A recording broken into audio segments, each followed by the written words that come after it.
Welcome back to another episode of Matter of Fact. I'm Tommy here with Rob.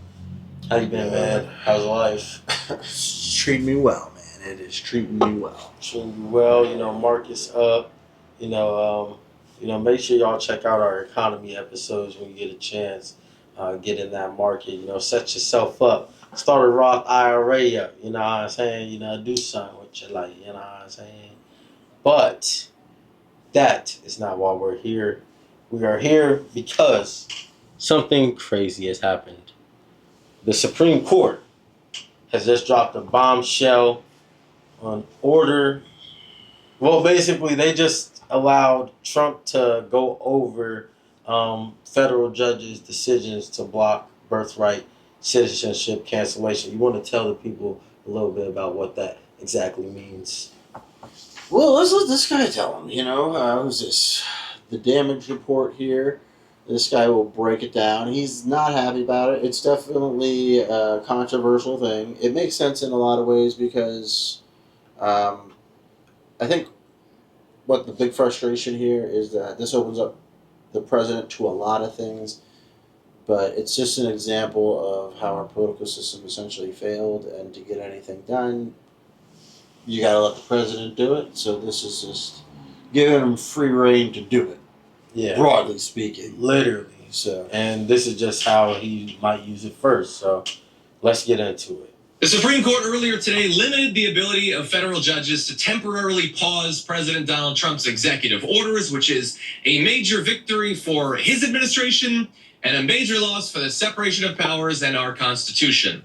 And I was specific in that sentence because I don't want to get too excited. One interpretation of what the SCOTUS did is that it limited the ability of lower courts to hamper any administration's executive orders. No, that's probably not what it is. I have a feeling that if President Alexandria Ocasio-Cortez starts passing executive orders in 4 years, I think the Supreme Court's going to find it within themselves to allow nationwide injunctions to come back once again. But for now, because it benefits the right and it benefits the elites in our society, he can do pretty much whatever he wants. And in this case, what he wants to do is determine who gets to be citizens or not. What you think about, his opener? Like, It's a good explanation. yeah, I mean, what do you think about ruling by executive order, though? Do you think it's generally a good or a bad thing? That's hard to say. Like I said, when we have a political system that essentially failed. I mean, right now, Republicans have all three of the branches of government, and they still can't pass shit. They're still not that they can't. They're just not doing it. You know what I mean? So it's like, what does that say about our government there? When you do have all the power, you still don't do shit.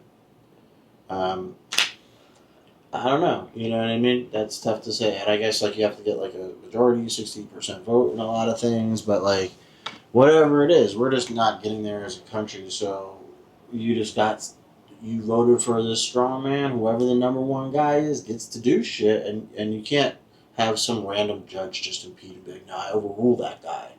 I think that's cool. You can't just he should be the top person in our country, and you can't just have some random judge that nobody ever heard about overrule him. I think that's right. Well, this is what I think, right? I think, the separation of powers. But the founder fathers, shout out to George Thomas, all them niggas. What they recognize is that in order to get progress, it has to be slow. You got to get slow progress. That's why, when they made America, they couldn't make it with the slaves free. Because not everybody would have agreed. They was like, hold up, nigga, let's put a clause in this. We'll revisit this shit in 20 years. Because we got to become a country right now, or Britain going to fuck our ass up. So what they realize is that change has to come slowly. You feel me? And I think I like the executive orders. It's not that I don't like that presidents have the power to do them, but it started with Obama. He just made hella executive orders.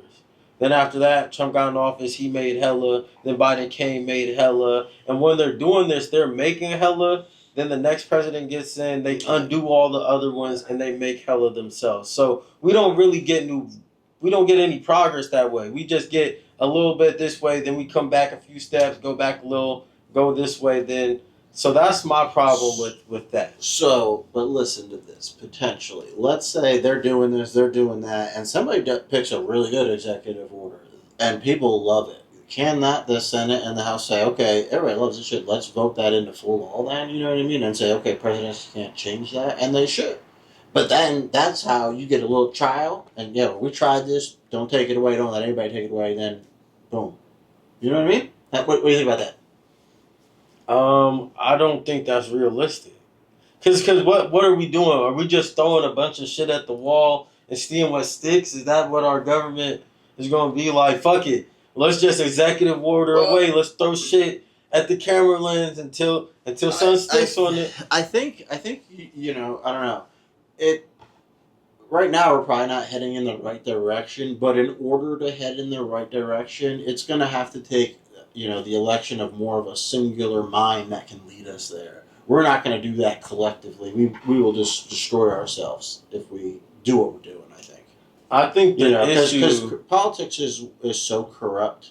These people, their best interest is not the greater people; it's themselves, and they're getting rich doing it, and that's just not going to work as a system to benefit everybody. And that's why we're here. And that's something I can agree with. I think the issue is that politics is too divisive. It's too one side versus the other, and I think for the way that the founding fathers designed the government to work, we gotta be real Americans looking at issues, looking at laws, being informed about the issues that we're voting on, and not just voting for our team. And that's why I think not everybody deserves the right to vote. But that's another conversation. You know what I'm saying? 150 years of Supreme Court precedent that birthright citizenship is a thing. It's an obvious thing. It almost could not be more plainly written in the Constitution, but maybe not anymore. Maybe that's not how it's going to be. Maybe Donald Trump needs to fire up his base in this never-ending war against people who have a different level of skin pigmentation than them, and this is one way that he can do that.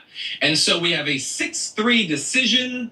The classic distribution that we have right now. Don't worry if you're getting bored with 6-3. Soon it will be 7-2. So Amy Coney Barrett wrote it. It was split along ideological lines. Dramatically may reshape how citizenship is granted in the U.S., even temporarily. The ruling means that the practice of extending citizenship to the U.S.-born children of undocumented immigrants and some temporary residents and visitors would end in the 28 states that have not challenged the measure. So, what I hear she's saying is that 28 out of the 50 states, that's over half, they said they basically didn't say that they would or wouldn't be okay with that happening. And they're saying in those 28 states, we're allowing that to happen now. Correct. Is that new, or is that like if you was born... Like, if my homie was born in 2002 to immigrants, he was the first nigga. Is he getting his shit stripped? No, I don't think you're going to get stripped if you already got it. Okay. You know what I mean? If you already got it. But, if you don't, and, it's not going to let that continue to go on. Which, a lot of people, they say that, even if, temporary workers, you get temporary people from India and stuff, they're having mad kids, they're anchor and a half, And I kind of agree with that. You know what I mean? You shouldn't be able to do that. And unfortunately, most of the people that are doing it illegally are coming in, underprivileged and disadvantaged to begin with. So you're probably going to be having to take advantage of the welfare system and more taxing on the economy than you are a benefit to it, unfortunately. A lot of immigrants do add value, but those are usually going to be the high-end immigrants that come not illegally. Some illegal immigrants could make a lot of money, but in majority of speaking, that's not the case. As y'all can see, Rob is a racist. You gotta keep it real. He's racist towards the immigrants. He's racist towards the Israelis. Me, on the other hand, I'm for all people. I'm a true American in every sense of the world because, this country was built off of immigrants. You feel me? If you're illegal and you're hiding, come stay at Tommy's house. No. He'll hold you down. No. He's a supporter. That's not what I'm saying. Got you. That's not what I'm saying. But if your parents did the trek to get from Venezuela, through the coyote lands and get to America, I'm glad that you won't be getting your citizenship stripped. But as for like ongoing, we can't promote necessarily breaking the law. So as a country, that makes a lot of sense for us, kind of uphold, not in a racist way like Rob loves it. No, it's further disincentive to immigrate illegally. Like, it doesn't give you an incentive to, hey, I just got to do this illegal journey, and once I do, I just got to have my kid, boom, he's good, and then I'm anchored here too. No, like, that's an incentive, and it's good that you don't have that. Most countries don't have that, all right? I guess most countries are racist then.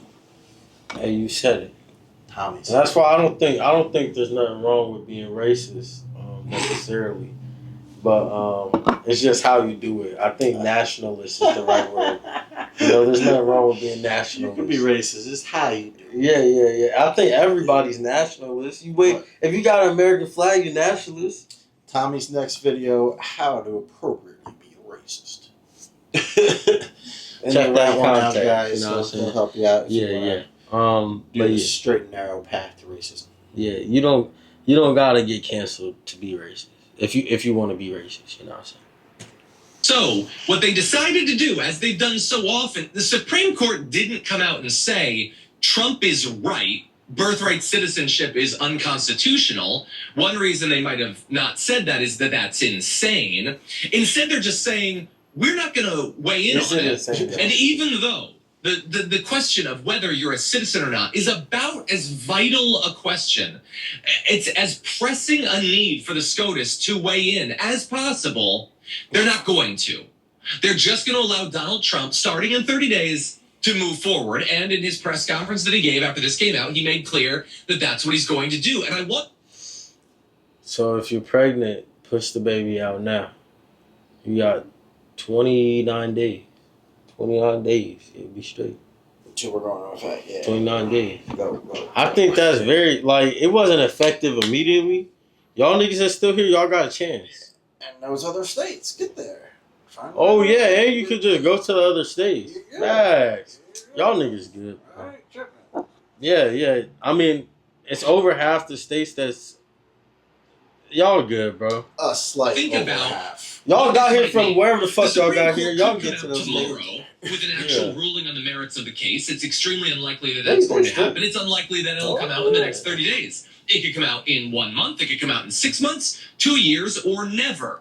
And in the meantime, they're just throwing their hands up and saying, who's to say who's a citizen or not? And so Donald Trump could decide that starting in 30 days, you're born here, you're not a citizen. Or maybe he decides to go further and says, you know what? If that's now the law, then it should have always been the law. And I'm going to start rescinding citizenship, either in general or for anyone who does something I don't like. Maybe you... Can he do that now? See, I think he's hyping. Yeah, that's what I was about to say. That's not what everybody said is going to happen right now. Could it happen? Maybe. Theoreticals. It could happen. I'm not saying it can't happen, but this is where these, the opposing views really come out in a nigga. And it's I'm not very versed on Trump. I haven't read up on what he said he's going to do or not do, but I think this is what I'll say on the record. If he starts taking niggas' citizenship away, I think that's crazy. I'll say that on the record. I agree with that. I think that's crazy. I agree with that. I think if you got it already, you're good. You know what I mean? If you're here legally with green cards, whatever, you're doing the process, I think you should leave that alone. But if you are an illegal immigrant and you have a child here, that does not make that child somehow all of a sudden legal. They're part of you and you're illegal. But you know what I mean? Two illegals don't make it right. What if the child is 2 months old right now? He technically American. That nigga his shit stripped? Nah, like I said, if you got it, you got it. But your parents probably aren't legal and they can go. So Trump's gonna round them up and your little ass probably can't stay. If you're but he American. He American, but all right. So he can come back? No, when he wants, when he's old enough, when he's Sorry, grown, sorry. when he can handle himself, but he can't be chilling here just be like, I'm baby, you know? Why? You can't be a homeless baby in America? I don't know. I don't think they let that happen. Yeah, you go to we're foster not care. at that level yet, fortunately. I mean, I don't think that's what the parents would want. They would have a choice of, do I get to take my baby back with me, or do I want to leave my baby in America to some randos? What if you like some of those gangsters from El Salvador? As soon as you touch back down, you're going to jail for life. Then you're leaving the baby. Yeah. Shit. Participated in a protest, you wrote an op-ed or something, so I'm going to snatch away your citizenship. They could totally do that. And then, based on that, he can and almost Let us certainly know in will the comments begin if you deporting think people. they can do that. So some kid born in 45 days that should be a citizen under precedent stretching back multiple generations will not be, and thus could be sent to El Salvador or South Sudan or Guantanamo Bay or Alligator Alcatraz. And then that's where they go, and maybe they survive. Maybe they have persecution or torture, or they're left on the streets, left destitute. Maybe they are abused or sexually assaulted or murdered. And then in 2 years, when the SCOTUS finally weighs in on this, and knock on wood, admits that it is that the Constitution is clear, you get citizenship if you're born here. Well, then what? We bring them back? We try to right whatever wrongs to their lives, their psyche, or their bodies have been inflicted on them in the meantime? If the Supreme Court... Yeah, Rob. Well, you know. The babies are going to Alligator Alcatraz. So that's where you get that partitionness. Yeah, that's not what they're doing with them. But they are sending these motherfuckers to some countries where they did not come from. I do know that as fact. But I don't know about the baby. They're sending them on vacation, Rob. Like, he's giving the most extreme examples, though, of these babies and stuff like that. Is that the majority having these babies? But one's too much. No, it's not. Damn. It's the greater good. You know, how many, American babies are we going to let these children continue to siphon resources from? Well, I can't believe... See, this is why I told y'all he's racist. That's just baby. Every baby could be a white baby. Any baby. But they can't be a Mexican baby. They could be a Mexican baby. We have Mexican babies here in this country. This is the most No, bro. This is an American. That's an American baby. They can't be a Mexican. No, I'm talking about Mexican. American? What are you, African? I'm American. I'm American, Rob. I'm talking about Mexican. They call you African. No, I'm American, right? I'm American, okay? But Rob over here doesn't want Mexican babies to be safe in America. To be honest with you, most of them actually aren't Mexican nowadays. Mexico has an improving economy, and these are coming from more struggling economies like Venezuela, Ecuador, Nicaragua. And now he's saying Mexicans can't even immigrate. They're not even smart enough to get here no more. That's what Mexico, they don't need to come here because they're doing good in Mexico in most instances. Puerto Ricans, Dominicans, whatever you want to say. Puerto Ricans are Americans. Yeah. Racist. Yeah, I mean, that's a whole nother episode. They are something. But, yeah, I think this dude's whining, though, right now. So we're going to play it a little more. If he keep whining, we'll probably peel it back. Should ever rush to make clear what the Constitution says. It's in matters of life and death, and that is what this is. And they're just declining to do so, while at the same time, let's be clear, stopping those lower court rulings from interfering with Donald Trump in any of the other expansive, obviously illegal and unconstitutional things that he's doing. And so this is a massive crisis where the Supreme Court not only is pretending they don't know what the Constitution says, but also, once again, and they've done this many times just in the past couple of months, drastically limited the power of the other branches, granting more power necessarily to the executive branch. And that has been, above all else, and there's been a lot of chaos so far this year, that is the story of this Trump term.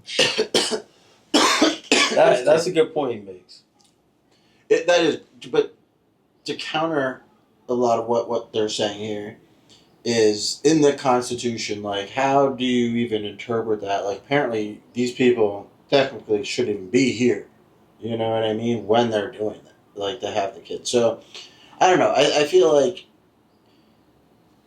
it was loosely interpreted, and there's a lot of things that you got to deal with modern times now with, because like if you have one parent that's an American, you're good, and that should be right. And then if they want that person to stay, you marry the other person, right? But if it's two illegals just having kids here, I think that's something different. Personally, we'll see what they rule. 2 years, but in the meantime, some folks might die. Wow. I will say this. I think this guy just made a great point. Is that there's a separation of power for a reason, and I think it's very dangerous when you kind of start giving, one branch more and more power, and it doesn't matter who the fuck's in office because, nigga, terms is 4 or 8 years long. You not even gonna have your nigga in office for a decade. It's less than a decade max. So the thing is like it might be nice and sweet for you right now, like if you a Trumper or whatever, like Bridget nigga, a mega nigga. If you one of those, it's great. Like Trump, he can really send out all the Mexicans and Venezuelans and immigrants except the South African white farmers that's getting here on Elon, for Elon or whatever. He can send all them niggas back, but you gotta recognize Trump got 4 years, 3 years left, unless they somehow get that nigga 4 more, which I don't know. Maybe that's what this nigga's scared of, that's gonna happen. But I think all in all, it's bad to give one spot more and more power. And that's what's been happening with the executive branch year after year after year. Yeah, no, I do agree with you in that sense. It's very dangerous, the path that we're going down, but at the same time, I think our country is going down a dangerous path with the partisanship anyway, that it's just going to lead to gridlock and nothing gets done. So this is a very extreme option. Hopefully, as a country, we either have to learn that this is not what we want, or hopefully we find that it is, and it leads to success. And then we have to act on that. It's either we go this direction or we say, no, this is bad. And, the country will decide at the end of the day. All right, I have one more question for you before we get up out of here. Right. How long do you think this current political system we got right now lasts? You think there's another 2 decades, another 3, another 50 years? What do you mean the political system in the sense Like, of Democrats or Republicans? Yeah, the two-party system, Democrats, Republicans, how it's set up in general. When do you think, do you think there'll ever be a restructuring of the Constitution? Not amendments, but like just completely starting over, starting afresh. I don't really see that in our lifetime. I mean, there's too many. We have Citizens United type of shit where corporations are people now, and with all the wealthy people that are involved, there's just too much corruption. There's probably more than there's ever been. When there's this much wealth inequality and stuff like that, and people have their own motives to keep things at the way they are, right? Because they're good the way they are. So that's the problem, where I think only if you have one singular person who can really, and like Trump, like he doesn't do a lot of the things that people like this guy is obviously not a Trumper. But let's say if he had somebody that had Trump's power and sway over the party and people that to follow him up for his own party, and they were getting as much done of that more was what he wanted, he would be happy and giddy as hell, jumping up and down. You know what I mean? He wouldn't be seething like he is here. But this is my thing. I don't think that's good for the whole as a country because, that ping pong. Yeah, that's not good because at one point that bubble's gonna have to pop. And I think if anything, that's what's giving me more thought into like we maybe got 6, 7 more presidents. We maybe got 30, 40, 50 more years of this shit. Just because the more and more it switches from left to right and it's just a regime of executive orders and one side's getting super mad at what one side's doing and the other side's getting super mad when the regime changes. The more that kind of happens, the more the tensions are going to escalate. This is the most polarized America's ever been. And, I think blood will eventually be drawn. That's what you see in all these, protests, these Civil riots. War too. Yeah, man. Yeah. Half of us might, go over to Iran. The other half might go to Israel, duke it out over there. You don't know what the fuck could happen. So that's the only thing I fear from that. But let us know in the comments what y'all think. Do y'all think that these immigrants should not be born here? Or y'all team Rob, fuck the immigrants? Or y'all team America, land built off of immigrants? If you want to be a criminal, be a criminal. You can do anything in America. And let's get some bets on there. Civil War II. Give us your year prediction. Down low. You know. Civil War. Will Civil War II come before World War III? Let us know in the comments. Are we already in World War III? But check us out on the other videos. Make sure you subscribe if you got this far. Like the video. We'll catch you on the next one. Peace.